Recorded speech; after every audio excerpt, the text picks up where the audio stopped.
संस्कृत अनुवाद चैप्टर 5। दोस्तों, इस चैप्टर में हम संप्रदान कारक को काफी विस्तार से समझेंगे।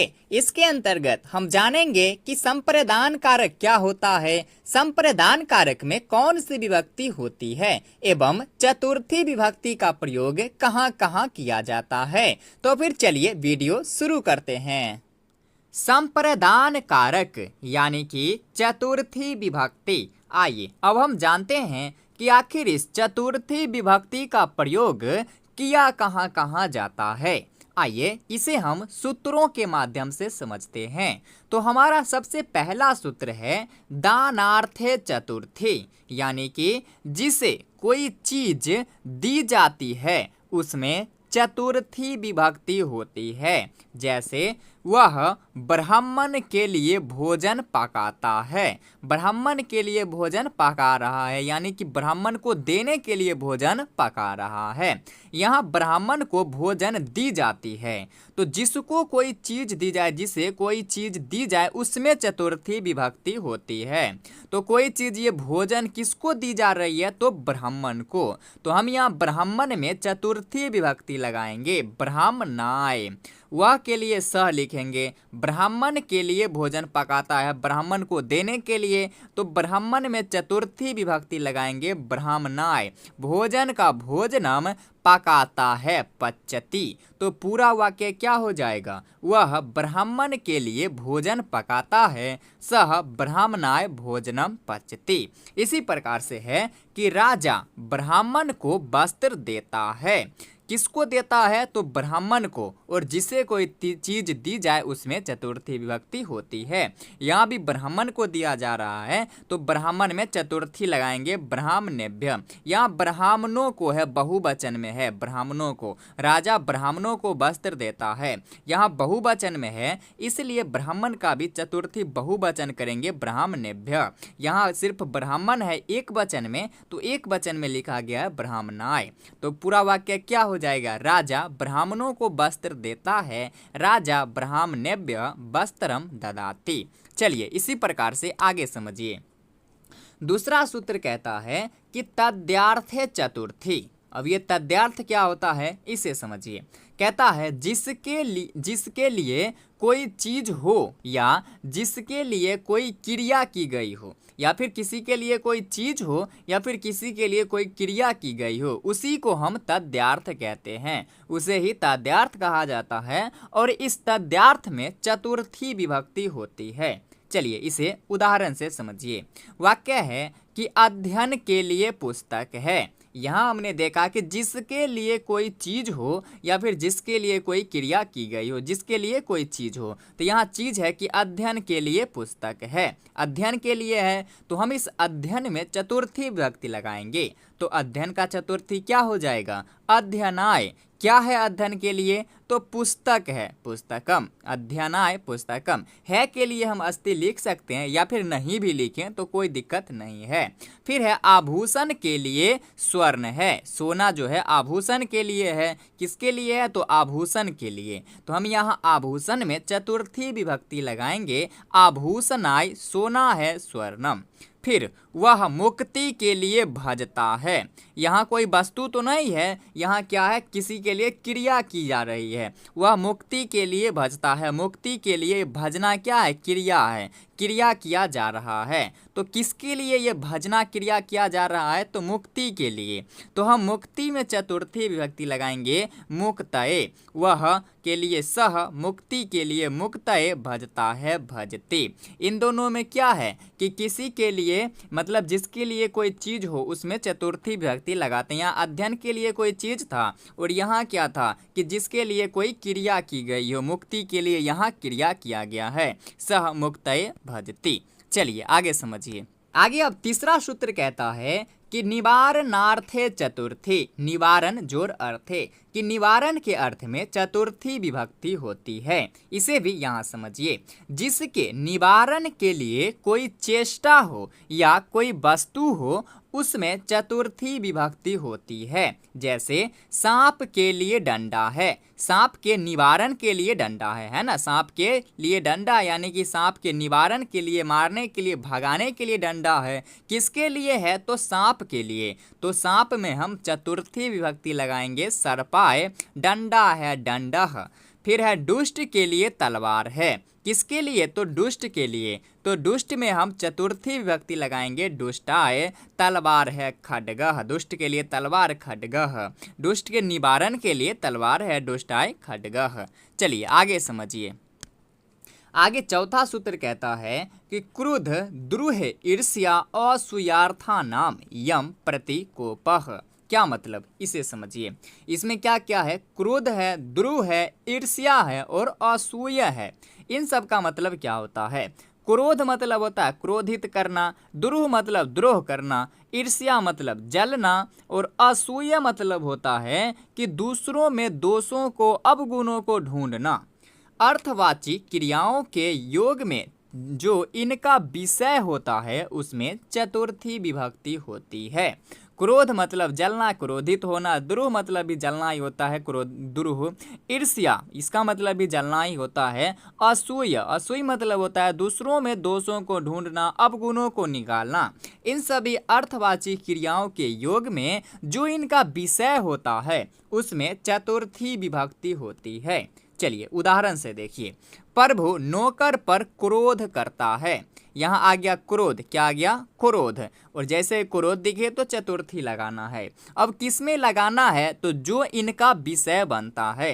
क्रोध का विषय कौन बनता है? तो प्रभु नौकर पर क्रोध करता है। नौकर जो है इनका विषय बनता है। अगर नौकर ना हो तो क्रोध प्रभु नहीं करेगा। तो इनका विषय कौन बना? नौकर।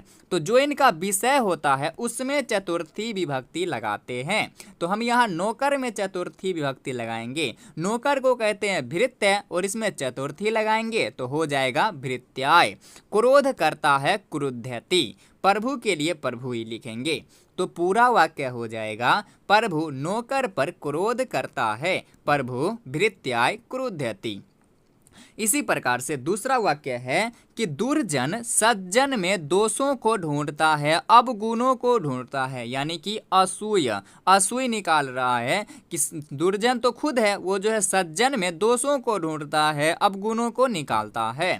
तो इसके लिए क्या लिखते हैं? असूय। असूय, जैसे ही असूय शब्द दिखे तो हम इसमें चतुर्थी लगाएंगे। लेकिन कहाँ पर चतुर्थी लगाएंगे? तो जो इसका विषय बनता है। तो असूय का विषय कौन बनता है? तो सज्जन बन रहा है। सज्जन में, दुर्जन जो है सज्जन में दोषों को ढूंढ रहा है। अगर सज्जन ना हो तो दुर्जन जो है दोषों को नहीं ढूंढेगा। तो सज्जन में हम चतुर्थी लगाएंगे सज्जनाय, दुर्जन का दुर्जनः। दुर्जन सज्जन में दोषों को ढूंढता है, दुर्जनः सज्जनाय असूयति। चलिए आगे समझिए। पांचवा सूत्र कहता है कि नमः स्वस्ति स्वाहा स्वधा अलम बसट योगाः च, यानी कि नमः स्वस्ति स्वाहा स्वधा अलम और बसट शब्दों के योग में चतुर्थी विभक्ति होती है। जैसे श्री गणेश को नमस्कार है, नमः आ गया। जैसे ही नमः आ गया तो चतुर्थी लगाएंगे। किसमें लगाएंगे? तो श्री गणेश को नमस्कार है। नमः शब्द का प्रयोग किसके लिए किया गया है? तो श्री गणेश के लिए। तो श्री गणेश में नमस्कार लगा, श्री गणेश में चतुर्थी लगाएंगे श्री गणेशाय नमः। श्री गणेश को नमस्कार है, श्री गणेशाय नमः। इसी प्रकार से है कि अग्नि के लिए स्वाहा, अग्नि के लिए स्वाहा। यहाँ है ना नमः स्वस्ति या फिर स्वधा स्वाहा या फिर स्वधा अलम और बसट, इन शब्द में से कोई शब्द आए तो उसमें चतुर्थी लगाएंगे। यहाँ क्या आ गया? अग्नि के लिए स्वाहा है, स्वाहा। किसके लिए स्वाहा? तो अग्नि के लिए। अग्नि में चतुर्थी लगाएंगे अग्नये स्वाहा। फिर है पिता के लिए स्वधा, पिता के लिए स्वधा। किसके लिए? तो पिता के लिए। पिता में चतुर्थी लगाएंगे पितृभ्य स्वधा। फिर है इंद्र के लिए बसट, बसट हो या फिर अलम, दोनों एक ही है। इंद्र के लिए बसट, इंद्राय बसट या फिर अलम भी हम लिख सकते हैं। चलिए आगे समझिए। आगे छठा सूत्र कहता है कि रुच्य अर्थानाम प्रियमानः। रुच्य अर्थ है रुच्य, यानी कि रुच धातु के योग में जिस व्यक्ति को कोई चीज अच्छी लगती है। रुच मतलब क्या होता है? अच्छा लगना, रुचना। अच्छी लगती है उसमें चतुर्थी विभक्ति होती है। फिर से समझिए, रुच यानी कि अच्छा लगने के अर्थ में रुच धातु के योग में जिस व्यक्ति को कोई चीज अच्छी लगती है उसमें चतुर्थी विभक्ति होती है। उस व्यक्ति में चतुर्थी विभक्ति लगाएंगे जिस व्यक्ति को कोई चीज अच्छी लगे। जैसे हरि को भक्ति अच्छा लगता है, अच्छा लगना आ गया रुच धातु, तो किसको अच्छा लगता है? तो हरि को। तो हरि में हम चतुर्थी लगाएंगे हरे अच्छा लगता है, रोचते क्या अच्छा लगता है? तो भक्ति, भक्ति ही, हरे रोचते भक्ति, या फिर हरे भक्ति रोचते, दोनों सेम ही आगे पीछे कर सकते हैं। फिर दूसरा है कि ब्राह्मण को मधुर प्रिय लगता है। मधुर प्रिय लगता है यानी कि अच्छा लगता है, रुच धातु है, किसको अच्छा लगता है? तो ब्राह्मण को। तो यहाँ ब्राह्मण में हम चतुर्थी विभक्ति लगाएंगे, ब्राह्मणाय मधुर अच्छा लगता है, मधुरम अच्छा प्रिय लगता है, प्रियम, प्रियम लिखेंगे, प्रिय लगता है प्रियम। चलिए इसी प्रकार से आगे समझिए। आगे अब 7वां सूत्र कहता है कि अस्पृह इप्सितः। अस्पृह, अस्पृह मतलब इच्छा करना। इच्छा धातु के योग में जिस चीज की इच्छा होती है उसमें चतुर्थी विभक्ति होती है। जैसे नेता लोग पद की इच्छा करते हैं, किसकी इच्छा हो रही है? तो पद की, जिसकी इच्छा होगी उसमें हम चतुर्थी विभक्ति लगाएंगे। तो यहाँ पद की इच्छा हो रही है तो पद में चतुर्थी विभक्ति लगाएंगे, पदाय इच्छा करते हैं। कौन करते हैं? तो नेता लोग, यहाँ बहुवचन में है तो बहुवचन के लिए क्या लिखेंगे? नेतारः। जैसे ही यहाँ बहुवचन है तो धातु में भी हम बहुवचन लगाएंगे, अस्पृहन्ति, नेतारः अस्पृहन्ति, नेतारः पदाय अस्पृहन्ति, नेता लोग पद की इच्छा करते हैं।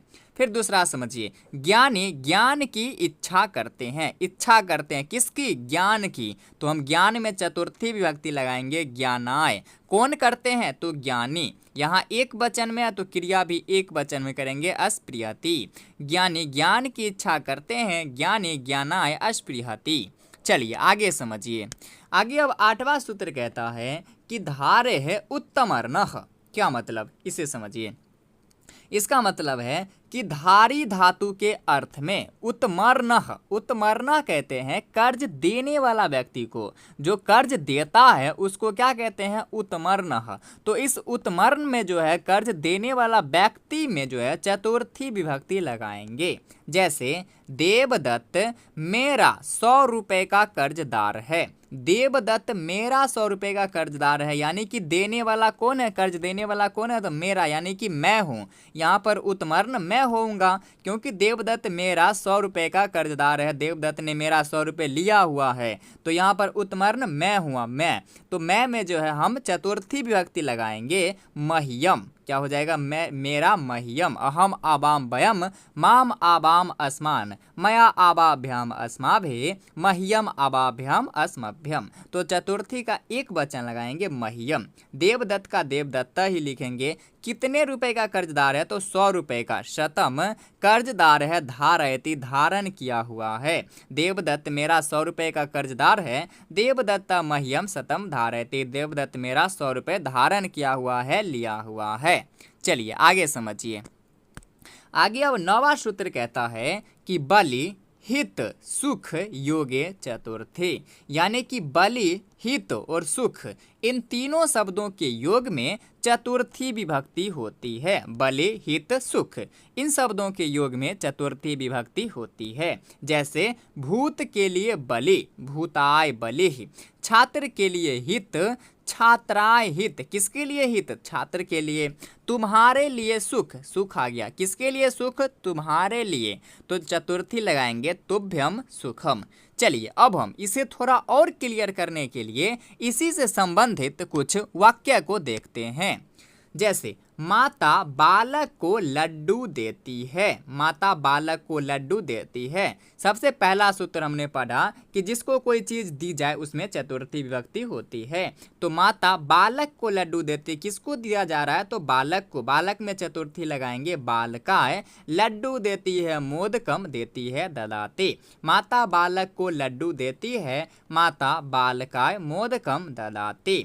दूसरा है कि गाय को घास देता है। यहाँ भी देना देना क्रिया है, दिया जा रहा है। किसको दिया जा रहा है? तो गाय को। यहाँ गाय में चतुर्थी विभक्ति लगाएंगे। गवे क्या दिया जा रहा है? तो घास। घास को कहते हैं तृणम, देता है ददाते। यह चांदी गहने के लिए है। जिसके लिए कोई चीज हो उसमें चतुर्थी विभक्ति। यह चांदी गहने के लिए, किसके लिए है? तो गहने के लिए है। तो क्या लिखेंगे? यह इदम चांदी के लिए, रजतम गहने के लिए है, आभूषणाय। यह चांदी जो है गहने के लिए है। इदम चांदी को कहते हैं, रजतम गहने के लिए है, आभूषणाय। फिर वह स्नान के लिए नदी जाता है। सह स्नान के लिए, स्नानाय नदी जाता है, नदीम जाता है, गच्छति। फिर है वह फल के लिए जंगल जाता है। वह के लिए सह, फल के लिए फलाय, जंगल को कहते हैं वनम, जाता है, गच्छति। फिर है श्री गणेश को नमस्कार है। जिसके लिए नमा शब्द का प्रयोग किया गया उसमें चतुर्थी लगाएंगे। श्री गणेश के लिए किया गया है तो श्री गणेशाय नमः। फिर है मुझे दही अच्छा लगता है। रुच धातु के योग में जिसे कोई चीज अच्छा लगे उसमें चतुर्थी विभक्ति। अच्छा किसको लगता है? तो मुझे। मुझे का चतुर्थी क्या हो जाएगा? मह्यम।